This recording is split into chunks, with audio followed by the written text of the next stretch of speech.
c'est quoi les indicateurs à regarder et les feux verts pour dire: «OK, là, c'est bon, je peux pousser»? Qu'est-ce que tu regardes, ouais, qu'est-ce que Ouais. tu traques? Alors, la première chose qu'on va regarder, donc bien entendu, je parle pas de vente parce qu'à 30 jours, quand on Ça commence au départ, c'est un petit peu light, exactement. OK, On va venir regarder, donc si on reprend un tunnel de vente, on va le séparer. Je suppose que vous connaissez tous le framework AIDA. ouais. Hein, attention, intérêt, désir, action. On va regarder. Donc notre tunnel est composé de différentes étapes. On va avoir ici ce qu'on appelle la page de capture ou la page d'opt-in, je marquais PC. Ici, le prospect, en fait, va tomber sur cette page quand il va cliquer sur une publicité. Et donc ici, l'intérêt, c'est de récupérer l'adresse email, le prénom, éventuellement le numéro de téléphone. Derrière, il va être redirigé vers la page de visionnage de votre EV. Ce que Simon vous expliquait juste Mmh. avant. D'accord, donc ici, c'est la page de EV, la page de visionnage de l'EV.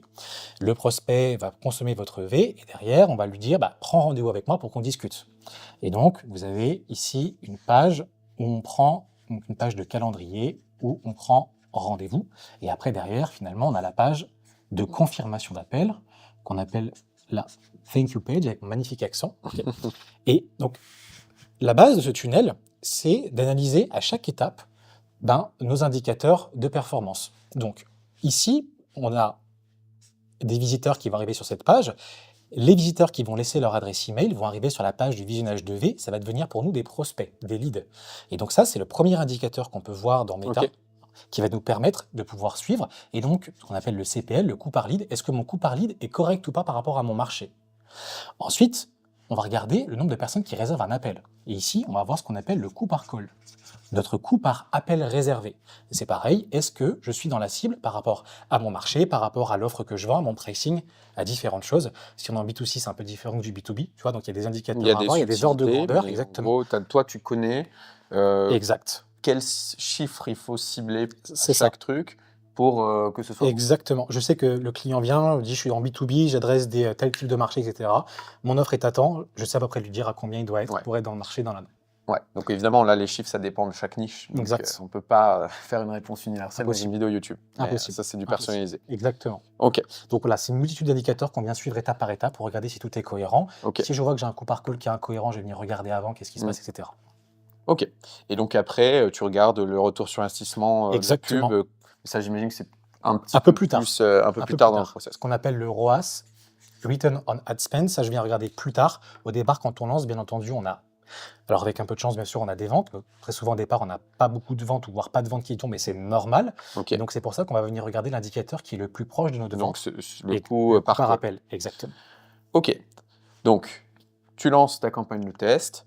Dès que tu as un coût par appel qui est dans les standards, Mhm. de la niche, tu dis: «Bon, bah, là, la campagne, elle est performante, Mhm. on peut y aller». Exact. Et Là, ouais. qu'est-ce qui se passe après pour un pro de l'accompagnement qui dit: «Bon, bah, là, moi, je veux scaler»? Alors, ce qu'on vient faire, donc effectivement, on va venir regarder, on va venir analyser nos publicités. On va regarder parce que vous avez testé, imaginons, 5 messages différents. Et on va Ouais. regarder quel message nous apporte un coût par call le plus cohérent possible. Ok, je ne parle pas forcément du plus bas, parce que ce n'est pas un bon indicateur de regarder un CPL ou un coût par call le plus bas, c'est le plus cohérent. Ça veut dire quoi? Ça veut dire celui qui nous rapporte des leads qualifiés en OK. appel. Ok, Les meilleurs, appels, quoi. les meilleurs appels, des prospects qui sont prêts à passer à l'action avec vous maintenant, qui ont confiance en vous, etc. Et Si je vulgarise, ouais, tu as une campagne où tu as des coûts par call assez bas, mais par contre, dans les calls, c'est que des gens bizarres. mhm, Et dans l'autre, c'est un peu plus cher, mais par contre, c'est des gens qui sont totalement exactement. pertinents, pile dans la cible et C'est tout. ça. Et là, c'est bon. C'est exactement ça. Imaginons qu'on a un coût par appel de 50 euros, mais que derrière, on ait que des appels de personnes Voilà. qui ne sont pas Enfin, qualifiées qui sont hors de la et cible. qui sont hors de la cible, exactement. Voilà, qui sont simplement pas qualifiés pour nous. Alors que on a derrière des pubs qui nous rapportent des appels à 150 euros. Dans ce cas-là, comme tu le disais, des prospects qui sont dans notre cible, qui On sont y va. prêts à être accompagnés, exactement. Et donc là, ce que je viens de faire, c'est je viens de faire une analyse sur mes publicités. OK, quelle pub me rapporte les meilleurs appels? OK. Ouais. Et donc, je vais venir couper toutes les pubs qui me rapportent les appels qui ne sont pas qualifiés, ceux qui me rapportent beaucoup de no-show. Donc, des no-shows, ce sont des personnes qui ne se présentent pas en appel. Bref, tous les prospects qu'on dit un peu poubelle, je vais venir couper les publicités qui s'y rapportent et je vais venir faire des itérations sur les publicités qui m'ont apporté les meilleurs résultats. OK. Voilà ce que je viens faire dans un second temps. Et donc, ce que je viens faire, c'est que je viens retester encore une fois le message. Et puis après, je peux venir augmenter petit à petit mon budget publicitaire. Si j'ai envie de le faire, si j'ai un retour sur investissement qui commence à être cohérent. Donc, généralement, on parle à court terme d'environ 2 voire 3. OK, donc, je dépense 1 euro en publicité, je gagne 2 ou 3 euros. Ouais. Et après, je viens augmenter mon budget au fur et à mesure comme ça. à quel point, une fois que tu as mis la main sur quelque chose comme ça, c'est-à-dire une campagne qui a un ROAS à 3, par exemple, Mhm. ça peut tout changer par la suite, dans ce que tu as vu dans la trajectoire, toi, de client. Bah, en fait, simplement, quand tu commences en publicité, imaginons que tu fasses 10 cas par mois Ouais. et que tu as un système, un tunnel qui fonctionne parfaitement bien, qui est prédictible, il te rapporte à 30 jours un ROAS de 3, comme tu le disais.